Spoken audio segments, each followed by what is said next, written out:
You guys probably know about the Mario 64 Iceberg. I mean, it's getting very popular recently, like the Wario apparition, and every copy of Mario 64 is personalized. That's pretty interesting. I'm more into the Zelda stuff, and fortunately for me, there's an iceberg of that. Now, before we get into the video, I just want to thank Mishkaz on YouTube for the idea and Leroy Sinclair on Reddit for the iceberg itself. Anyway, let's get into my video essay thingy that I'm doing right now.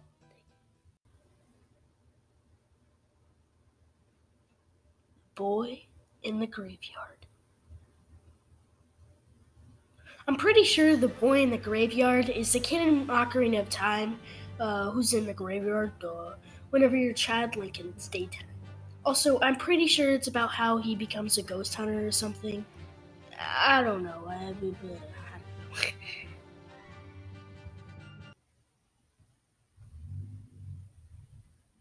The same Skull Kid. So, you know the Skull Kid in Ocarina of Time that you give the skull mask to? Well, apparently he's the same Skull Kid in Majora's Mask. This can be hinted at the end of the game whenever he says, "Hee, you have the same smell as that fairy kid who taught me that song in the woods."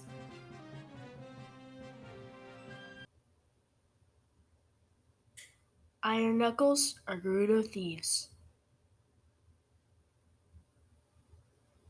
So, in Ocarina of Time in the Spirit Temple, whenever you look in the texture or clip in the face of an Iron Knuckle, you can see the face of a Gerudo thief, which implies that they may be Gerudo thieves themselves. This can be further hinted at whenever you reach the end of the Spirit Temple as Child Link, where Nibiru, the Gerudo sage, gets captured by the Twin Rova and turns her into an Iron Knuckle.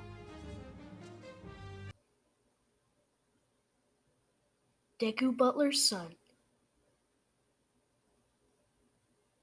In Majora's Mask, when you wear the Deku mask around the Deku Butler, the Butler tells you that you remind him of his son. Then, in the end credit scene, you can see the Deku Butler crying over what seems to be the remains of a Deku scrub. I could make an entire video about this, but I'm not.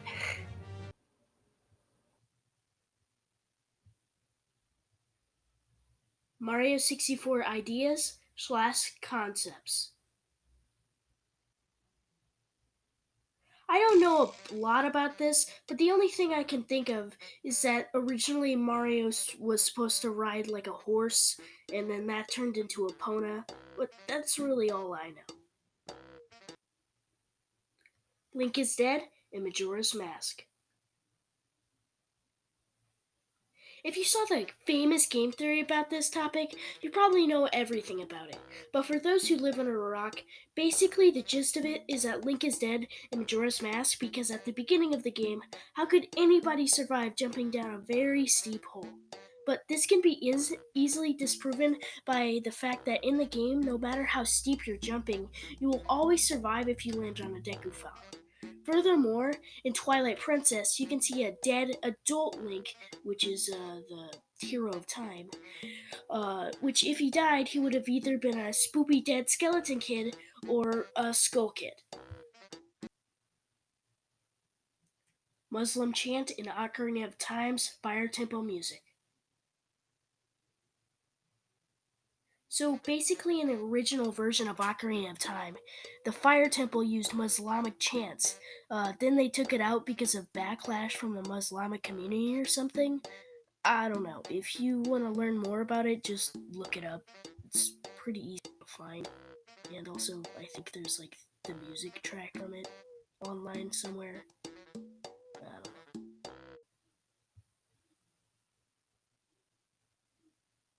Adult Link Mask. So, in a beta picture for Majora's Mask, there's an adult Link mask in an item slot, which could have turned young Link into his adult counterpart. And I believe this mask was later reworked to become the Fierce Deities mask. But that's really all I know. Yeah. Flatwoods Monster Aliens. So, in Romani Ranch on the first night, There's a side quest where you have to defend the ranch from aliens that kinda look like the Flatwoods Monster, a character that has been spotted in the town of Flatwoods, located in Braxton County, West Virginia. They apparently had an appearance of a bright object in the night sky. A lot of the images of the Flatwoods Monster have a striking resemblance to the aliens from Romani Ranch.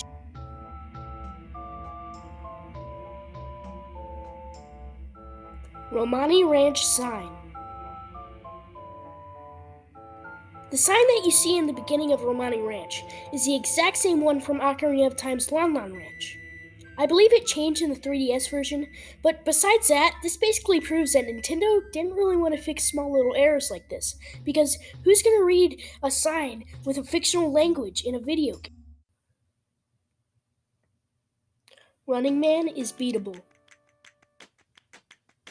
So, in Ocarina of Time, you can race the Running Man, and you always lose no matter what. But there were videos online where people beat him by staying there for a week as Child Link. And by the end of the week, you would become Adult Link, which is factually incorrect because there is no code to back this up whatsoever. Also, there's a cool video by Easy Allies, in which he debunks the possibility of ever beating the Running Man.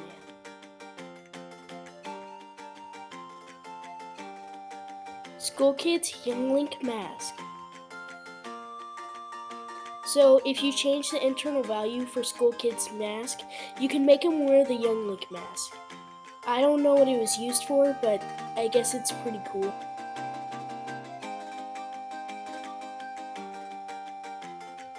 Deku-related nightmares. So, apparently Eiji Aonuma had nightmares about Deku Scrubs chasing him. And then, when the first Deku Scrub cutscene was made at the beginning of the game, he said it was just like his nightmares, which is pretty crazy.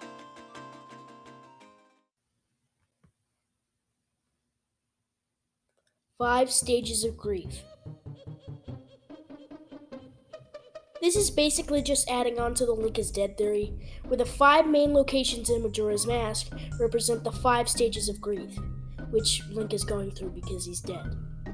Clocktown represents denial, Woodfall represents anger, Snowhead represents bargaining, Great Bay represents depression, and Icona Valley represents acceptance. For me personally, it just knocks the theory to the ground once you realize the game ends in Clocktown, aka denial. I mean, if they wanted to make the story about the 5 stages of grief, they should have had the game end in Icona Valley, don't you think?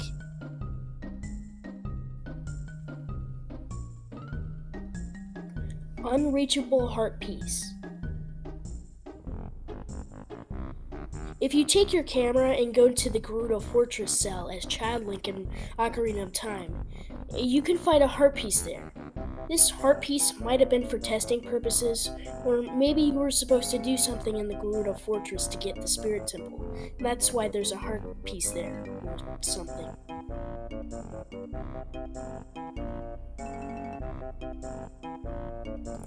Unicorn Fountain. So, according to this video you're watching, you can find the Unicorn Fountain under the Zora Domain's ice in Ocarina of Time and Ocarina of Time 3D. I also think you've heard, where you can get the Triforce in there somehow, some way. It's very similar to the rumor of the fabled Sky Temple, but I'll get into that in a little bit.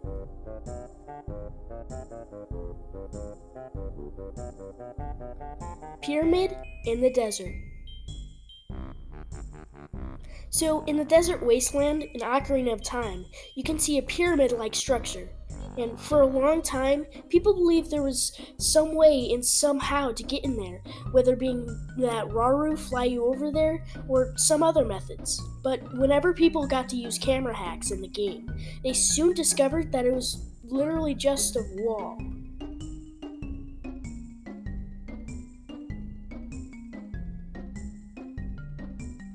Sky Temple. There used to be a rumor where there was a hidden Sky Temple that you access via Gossip Stone or Temple of Time. Apparently this rumor was very popular in the 2000s or something. Also, apparently you can find the Triforce there, much like the Unicorn Fountain. I don't know. Ganondorf bleeds red. So, in the original version of Ocarina of Time, that being version 1.0, at the end of the game, instead of coughing and eventually bleeding green blood, he actually spit out red blood. They probably took it out because, nobody wants to see evil villains in Nintendo games spitting out cranberry juice. You know what I mean? Triforce Collectible. This rumor is basically meant to show that, somehow, some way the Triforce was collectible, whether that being in the Unicorn Fountain or the Sky Temple, or in the place where the Golden Goddesses cutscene was. People probably stuck onto this theory for so long because in A Link to the Past beginning title scene, Link touches the Triforce, which, maybe means he got the Triforce, earlier time that,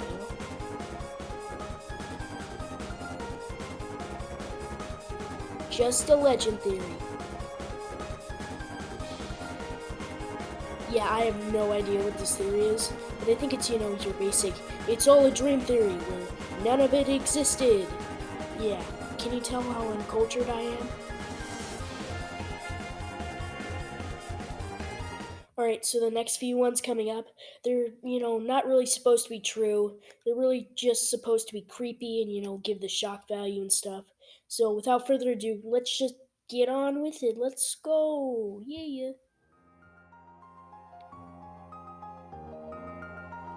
Mario 64's personalized AI used in Zelda 64.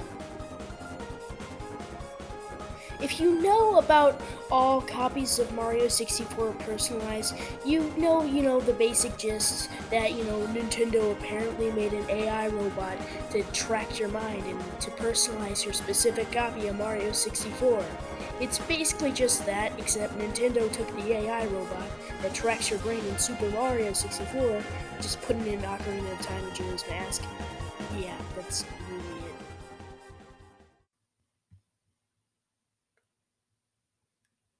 Ben drowned. For those who have lived under a rock for the past 10 years, Ben Drowned is a spooky spaghetti soup about how a dead kid named Ben possessed a cartridge of Majora's Mask and is now haunting a college student who then goes insane. If you want to know all the juicy details, just go look it up. It's pretty well documented.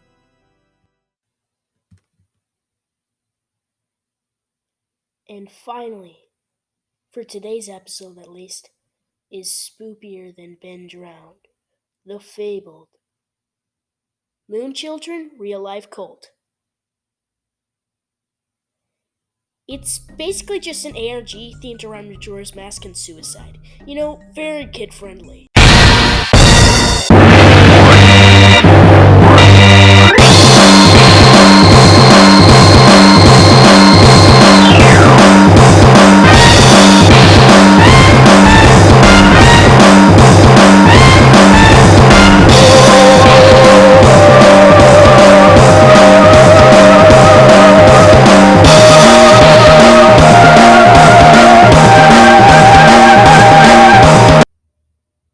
Wow, you really thought I would end it in a lazy sentence?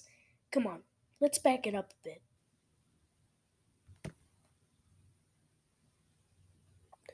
And finally, for today's episode at least, is spookier than Ben Drowned, the fabled Moon Children Real Life Cult. The events of this creepypasta take place a little bit after the Ben Drowned video series ended, where basically it was a story with similarities to Majora's Mask, where people participating could interact with the story to affect the website the Moon Children created. You could change it by sending a video link of you playing a Majora's Mask song in Juducible, the guy behind the Ben Drowned series community tab. In the end, the Moon Children Cult ARG is a game about playing games, and even 10 years later, Deducible is still somehow adding more story to a story that doesn't really need any more story.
Hey, thanks for watching all the way to the end of the video.